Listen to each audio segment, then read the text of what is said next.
Thank you. So, luckily for all of us, all good things must come to an end. So, you have finally something called the last speaker. Uh, so, not going into everything that has been said so far, just answering one question which was there, which I saw, was on NCT, whether you can use the NCT. Rather than the NCT, I have no financial or commercial interest, but I would prefer the eye care tonometer if you're not using the Goldman, because you can easily, it self sterilizes because of the heat generated. You can also use an alcohol swab and sterilize it, and the aerosol generated is very minimal because it's a very pinhead probe which is touching the cornea rather than the large puff of air which goes. Moving on to therefore the concept of eye and face hygiene during this epidemic, we know about the SARS CoV-2, which is an RNA virus. We just need to remember from this that there are two types of viruses. This is the COVID-19 virus is an RNA virus, and the fact that people who walk into your clinic may be asymptomatic but could still be carriers is something which we need to keep in mind.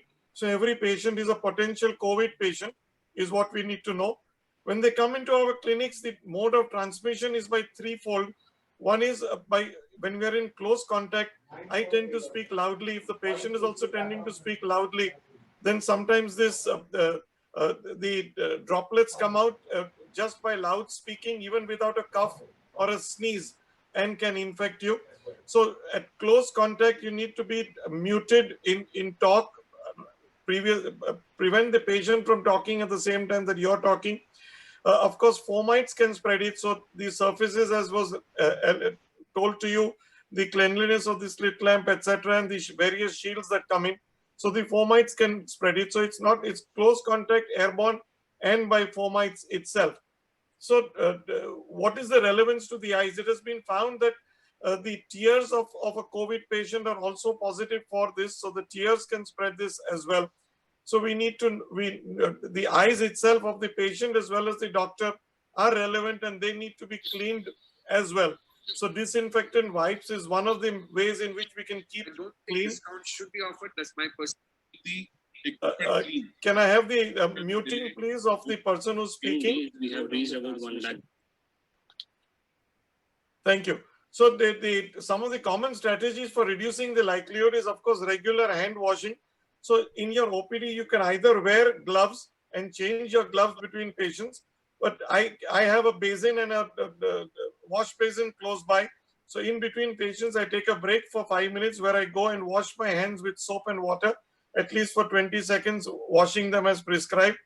Of course, the mask is a given, and all the other things that the other speakers had presented. One new thing, relatively new, which was not meant for COVID, but which we are using now for COVID, is the lid wipes. We get lid wipes and lids and sprays available. And just like alcohol sprays and the sanitizers, we can use these as well to clean the parts of the face that you want to touch. You feel a little itching on your forehead, you can use a lid wipe and clean it rather than using your fingers. And lid wipes are of two types: those which contain just some saline and alcohol, and those which contain tea tree oil. And there are certain benefits to this. We've used tea tree oil for quite some time now for Demodex. We know that Demodex lives in our eyelashes. So for Demodex induced blepharitis, we've been using tea tree oil. The active component is terpenen 4-ol.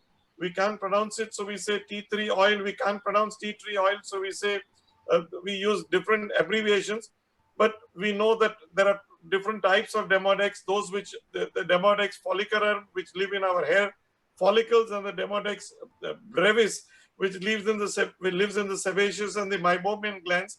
And this is for purpose of shortage of time, I'm not showing a video of the Demodex crawling all over the hair follicle. So we know about the Demodex and the importance of this, and this is where we've been using this product, the lid wipes and the lid sprays for Demodex infestation.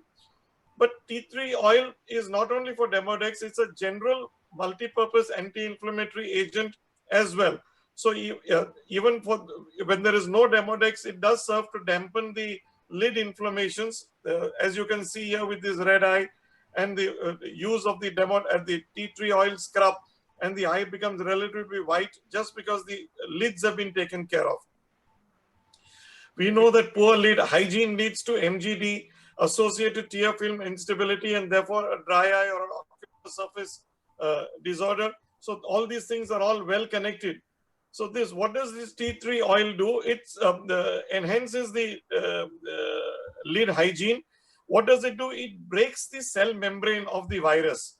So the cell membrane is, once the cell membrane is broken, any cell cannot survive. So it causes a kill factor, whether it's the Demodex, whether it is bacteria. And now we know that even for viruses, it does exactly the same thing. So it has a potential as an antiviral agent, which was first tested in the first SARS epidemic that had come out somewhere in 2003. The picture that you see is of a leaf, the tobacco leaf, and the tobacco mosaic virus, which was attacking the tobacco plants.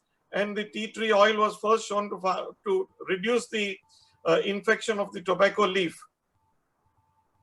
So as I said, all these things come with unpronounceable names. The Melaleuca alternifolia sounds very foreign for the name for tea tree oil. And it's been used for various viruses. The flu virus, the influenza virus, it is cytotoxic to that as well. It's been found in seasonal epidemics to be used. We won't go into the details of how it works, but rest assured that it works against the flu virus by various studies that have been done.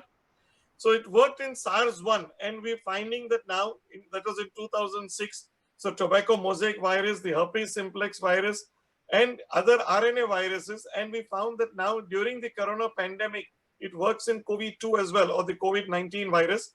So there are different products with different wipes which are available, but the ones which contain the TTO, because of its unique property, are superior to the other wipes which are available in the market, which are just sodium chloride based with alcohol. So the important point, can it be combined with sanitizers? You know that sanitizers do contain alcohol. What if you were to combine it 5 to 10% TTO? This has already been experimented on. The beauty of this is that the sanitizer half-life on the skin is very short. But if you add TTO, then it can remain for even 4 hours on the skin. So if you rubbed it on your face, for example, then you get a 4-hour protection. Even if you were to touch your face by mistake, it's unlikely to spread COVID virus. In India at the moment, it's available in 2 forms as lid wipes and a lid cleanser, sort of a spray mechanism which can be used. It also has aloe vera, which is good for the skin, which is available to us. So it can be used both by the doctor himself as well as the patient whenever required. It can supplement our normal hand washing and other hygiene measures that we take. So it can be used as a disinfectant wipe for the eyes, the face, and as I said, whenever you feel the urge to itch, instead of that, just open a wipe and use it on your hands or on the face and even near the orifices of the face. So these are the 2 current TTO based products that I said. And there is a move to bring hand sanitizers with TTO as well.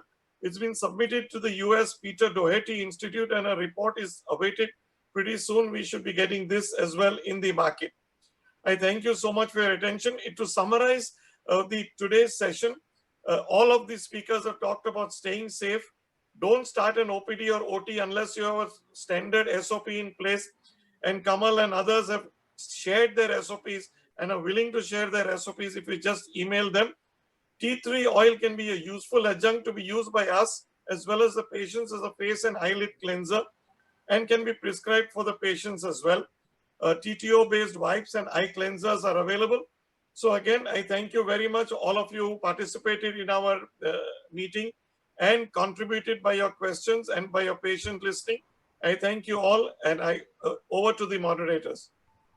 And let's have an opinion poll to see how much you enjoyed this session.